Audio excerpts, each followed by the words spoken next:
Olá, sejam todos muito bem-vindos. No domingo, 30 de outubro, Lula derrotou o presidente Jair Bolsonaro nas eleições presidenciais com uma diferença de apenas um pouco mais de 2 milhões de votos, fechando-se assim um ciclo da pior campanha política eleitoral de todos os tempos, cheia de irregularidades, fake news, ataques, manipulações e estratégias pesadas, sobretudo para remover o atual presidente do jogo político. O consórcio da imprensa fez campanha para Lula durante todo o processo eleitoral, incentivando a censura de seus opositores, publicando notícias tendenciosas e mentirosas, ocultando as verdades da população, ludibriando a opinião pública e colaborando ativamente para que o seu candidato, conhecido mundialmente por crimes de corrupção, finalmente voltasse ao poder. Nenhuma das denúncias do PT e a interferência direta do STF em executar as ordens do partido durante essa campanha foram questionadas pela grande mídia. Um desequilíbrio latente que despertou a indignação e revolta da população. Os que se autoproclamaram guardiões da democracia fecharam os olhos para um dos esquemas mais desonestos de campanha eleitoral. Tudo isso sob o silêncio absoluto da grande mídia. Já no primeiro turno, as evidências de fraude estavam sendo encobertas quando milhares de pessoas estavam denunciando através de vídeos que inundaram a internet que alguém já havia votado por elas. O presidente do TSE, Alexandre de Moraes, entrou ao vivo em cadeia nacional por volta do meio-dia, quase na metade das votações, para afirmar e assegurar que nenhum problema estava ocorrendo nas votações e que os brasileiros deveriam confiar na lisura dos votos. Reafirma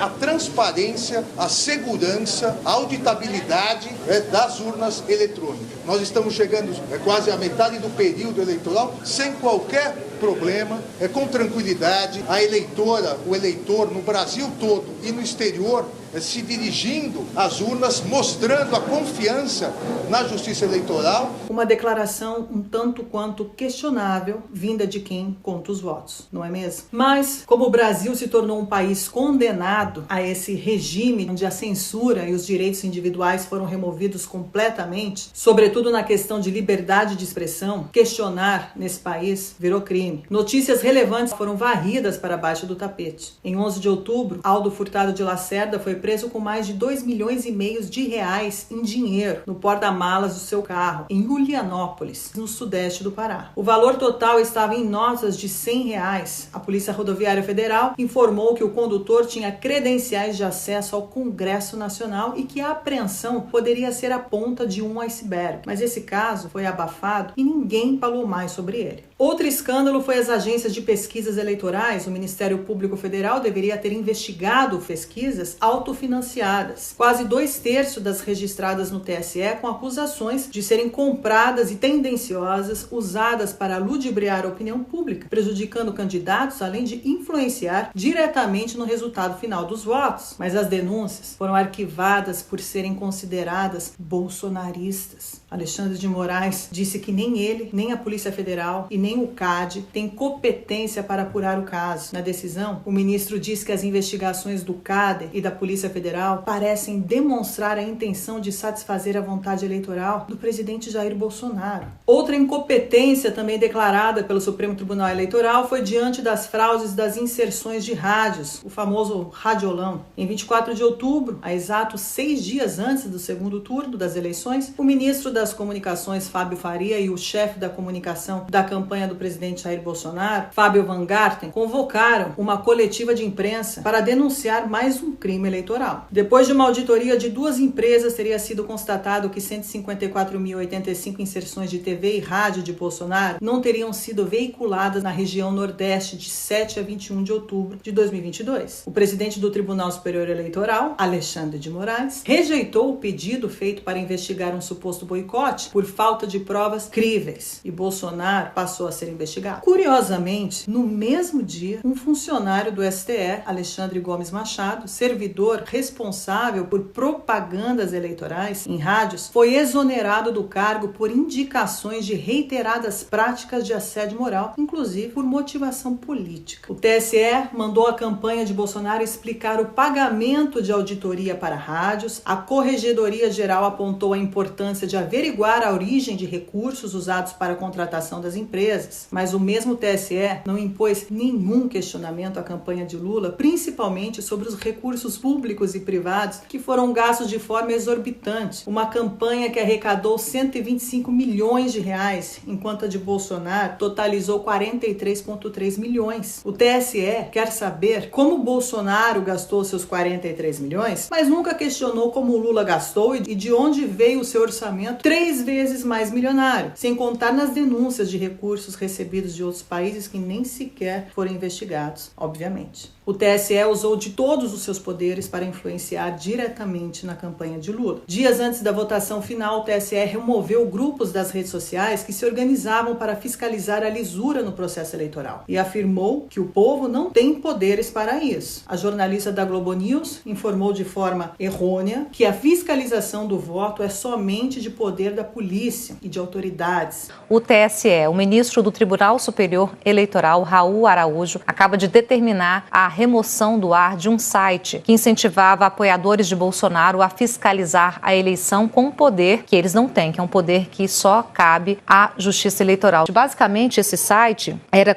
para incentivar pessoas a fiscalizarem a eleição. Fiscalizar, vou usar um termo aí bem entre aspas, de uma forma negativa, aqui, segundo a decisão, porque era para tentar tumultuar o processo eleitoral, apoiadores de Bolsonaro, com um poder quase de polícia que eles não têm, que esse é um poder de autoridades. Diante dessas afirmações, o TSE, junto à grande mídia, mais uma vez, afirmaram que não estamos em um regime democrático. A democracia, o poder do povo e para o povo, foi abolida no processo eleitoral e, por consequência, em todo o país, com o aval da própria Suprema Corte. Abrindo exceções para esse momento excepcionalíssimo. Não se pode permitir a volta de censura sobre qualquer argumento no Brasil.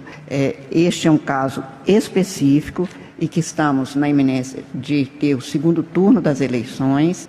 A proposta é a inibição até o dia 31 de outubro, exatamente o dia subsequente ao do segundo turno, para que não haja o comprometimento da lisura, da rigidez, da segurança do processo eleitoral e dos direitos do eleitor, mas eu vejo isso como uma situação excepcionalismo que perpetua até hoje. Depois de tantas arbitrariedades, crimes eleitorais e controvérsias, Lula, em seu discurso de vitória, exalta a volta da democracia, quando na verdade ele volta ao poder por vias não democráticas. Ele exalta a derrota ao fascismo, quando na verdade os atos fascistas partiram da sua Suprema Corte, em conluio com todas as mídias. Ele acusou o governo atual de autoritarismo, quando na verdade foi ele quem calou jornalistas e emissoras de televisão e suspende contas na internet, abolindo completamente a verdadeira essência da democracia. Nós vamos pro outro lado para falar. Eu falei com a esquerda, falei com o centro e do outro lado eu vou falar com a esquerda outra vez. Aqui não tem direita. Ficou claro que a implementação de um regime hegemônico, autoritário e totalitário que ataca e tenta eliminar por completo essa raça maldita, como disse Janones, nos revela o perigo que estamos enfrentando. Lula, em seu discurso da vitória, fez questão em declarar que para ele não existe a direita. E é isso que estamos vendo acontecer diante dos nossos olhos. A eliminação e a aniquilação completa de uma verdadeira e legítima oposição, digna dos piores regimes. O resultado dessas eleições brasileiras nada mais é que a confirmação de um golpe que já estava em andamento desde quando Lula foi solto da prisão. O punho duro da Suprema Corte foi longe demais. Um regime que provoca, desumaniza e minimiza a sociedade, reduzindo-a em pobres, miseráveis e criminosos. Essa é a pura propaganda de um regime opressor, uma propaganda que por mais de 3 anos envenena a vida de todos os cidadãos. O povo foi às ruas para manifestar contra o totalitarismo e o autoritarismo. O povo foi às ruas em busca da verdadeira democracia que foi cancelada pelos seus guardiões em nome de seus interesses escusos de um país ainda colônia. O povo se manifesta contra esse sistema nefasto que permite que uma só pessoa comande o Brasil, baseado somente na defesa exclusiva de interesses de uma elite ideológica e partidária. Os movimentos que estão acontecendo por todo o Brasil, diante dos ataques desta mídia desprovida de honestidade intelectual, expressa sua magnitude de nobreza e soberania de um povo que cansou de ser enganado e ludibriado pelo sistema. O Brasil não quer a implementação do comunismo, nem mesmo do socialismo. Essa é a realidade da luta desse povo. O resto é conspiração de uma mídia inóbia, alinhada ao sistema que trabalha em nome dos piores regimes da humanidade.